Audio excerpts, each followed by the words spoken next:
is Janice Baylor back in the studio again with you for another fun drop-in art. I would like to thank Perry County Council of the Arts and their participating sponsors to continue to bring us drop-in art online. Today we will be making a cool project inspired by local artist Judy Bouder and her series of disc occurrences. She uses dried and pressed flowers and leaves in her work, and it's part of a current exhibit down at PCCA Gallery in Central Newport. It's running from January 22nd to March 5th. That's the Natural Elements show where you can view a bunch of Judy as well as other artists' work inspired by nature.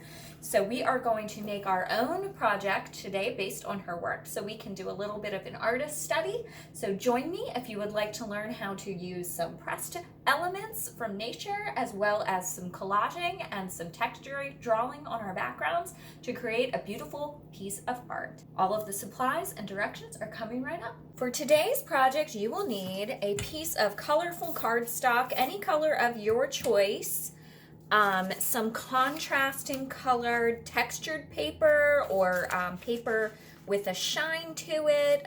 These have a little bit of a texture here. Some are glossy, some are not. If you don't have anything like this, you could use newspaper or wrapping paper, anything like that, some tissue paper, anything that's going to have a little bit of texture interest beside your plain cardstock. You can have a magazine and find some flower clippings. We're going to be working with flower clippings. Or if you have anything that you're able to dry from your yard, I have some leaves from last fall. If you have dried leaves or pressed flowers already, that's great. Or you can go to your computer, print out an image of flowers and cut that out to use as well. You will want a box of crayons of all different colors, some scissors, and some glue. Now to get started, we are going to be working, as I mentioned in the introduction, in the style of local artist Judy Bouder. So I am particularly inspired by her current piece in the Natural Elements show, which runs January 22nd through March 5th down at the PCCA Gallery in Newport. You can go down and check it out. Judy's one of the artists among several, all working with different themes of nature. So you can go down there and check that out. We are going to focus on her piece called Disc Occurrence Number 5. So the background of that, and I will pop it in here so you can have a little look at it. The background of that is kind of red. I have a pink cardstock. So first we're going to add the background texture. So I'm going to take my crayon and just add a bunch of areas of texture. So just start with one red, or a little bit darker shade than what you have, and go around and make all kinds of texture. And we're going to just fill it in, just have fun. Scribbling is so relaxing. This is a great thing to do. Maybe invite your adult helper in to just get fun with you and relax and enjoy art. Art is so calming for our spirit. And I think especially when we connect it with things from nature, like we're going to do here with this picture, it just is so meditative for our body and our soul. It's a great way to be creative and relax and enjoy ourselves at the same time. So go ahead and just fill that in. You'll notice I'm kind of leaving an area where I'm not bothering to color. That's because we're going to put the disc element, or in our case, the textured cardstock circle. So I don't need to color that because you wouldn't see it anyway. So go ahead and fill that in. And then I'm going to choose another color still. So this time I'm going to go with maroon, and I'm going to add a little bit more color. So kind of overlapping different areas. We're just adding interest to our background. However you want to do that. I'm just kind of sticking similar to the look of her paper. You could also use ink if you wanted to use ink, or paint if you felt like getting a little messy. I didn't really feel like being super messy today, so I'm going with crayons. But you could use ink and stamp, or you could use paint and your finger and make little fingerprints all over it, anything that's going to add a little bit of that texture and visual interest to our background. So just think about that as you work. And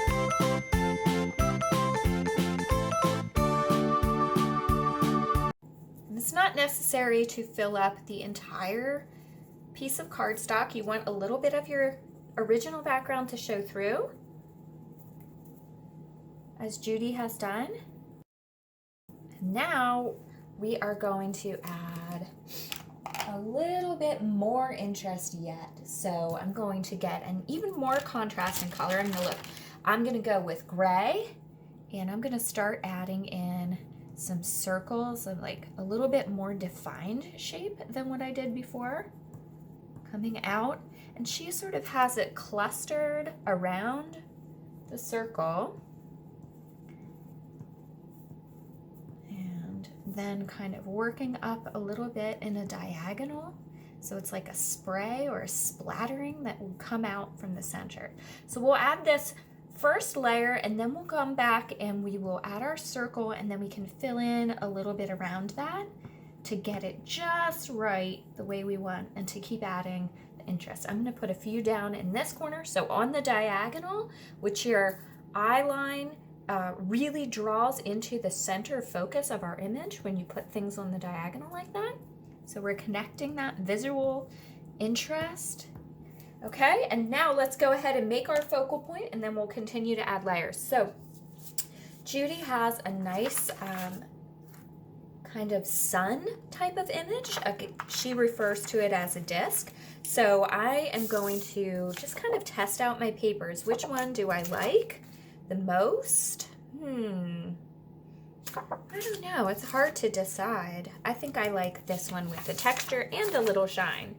So I'm going to find something to trace really quick. And I have a tape ring. So you could use anything like that, or you could just freehand it if you want a little bit more of an abstract circle. I'm going to go ahead and take a crayon or a pencil and just trace around my circle and cut that shape out.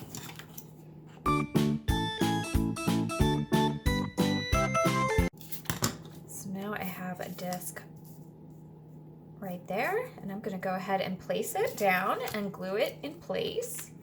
You can use whatever glue you have to hand. I really like these glue sticks, glue pens that have the wide base, and then it also has a pointy base at the top, so it allows you to have some different levels of control. So I'm going to go ahead and place my circle, and it's okay if I didn't get quite to the space there, because what we're going to do next, and what Judy does, is add in the leaves. So I have leaves. She used fern fronds, it looks like. I have these leaves here. You know what? I don't like the position of my circle. I'm going to move it up a little bit. So I'm just going to fix that. And that's the nice thing. As you go, you may discover that you want to change something, and it's okay to change your mind and revise your project. So go ahead. I'm going to place it a little bit higher so that I have room to add my leaves. And I'm going to go ahead and put my first one right there, kind of off to the side of my circle. Just going to go ahead and glue that down. And again, reference the artist's sketch. We can learn what we like and what we don't like by practicing other artists' styles until we make our own style. So this is a great way to practice and emulate their work so that you can learn what you like to do, so you can make it your own. And then I'm going to take another leaf, and I'm going to place that one over here. So kind of staggering them, you can see from disc occurrence number 5, as well as some of Judy's other works, you want to stagger your pressed element or your collage element if you're using paper. Okay, and then let's see, she has one more kind of off to this side, so I'm going to go ahead and do that one down there. I don't know why I keep opening that. Okay, so just adding the glue to the back popping it down in place. And now I'm going to go back in, now that we have our leaves sort of in place there, and kind of looking that she has more textures. So go back in with your crayons and continue adding interest. This time I'm using a shiny one. I'm seeing a little bit of a shine in her project, so I'm going to go ahead and add some of that on mine as well. So filling in with those circles and dots. You could use markers, you could use gel pens, would be really pretty probably to add some interest on this one. Okay, and how about like a darker gray? What else do I have in here? Or black, maybe black. And this time I might just add some small lines in my spray. Really just think about adding that texture and interest.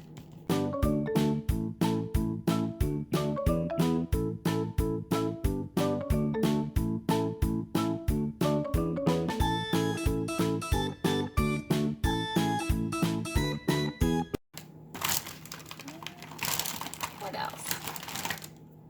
I think keep playing, you know, as long as you're having fun with it.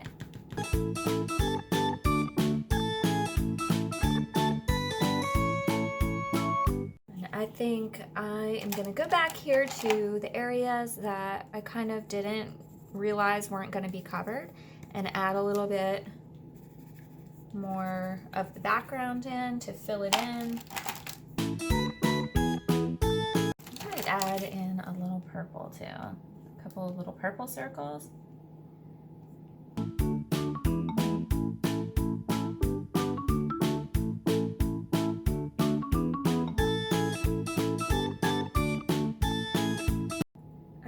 I think I'm gonna stop there, but you can keep going. You can add as much as you like. We can trim off the bottoms of our, anything that overhangs maybe off the bottom. Go ahead and give it a trim. And there we have a beautiful pressed flower or leaf or collaged element in the style of Judy Bouder. So go ahead and check out the Natural Elements exhibit at the Perry County Council of the Arts Gallery. It runs January 22nd through March 5th, and get inspired to make something creative. Thanks for joining me today, friends. Bye.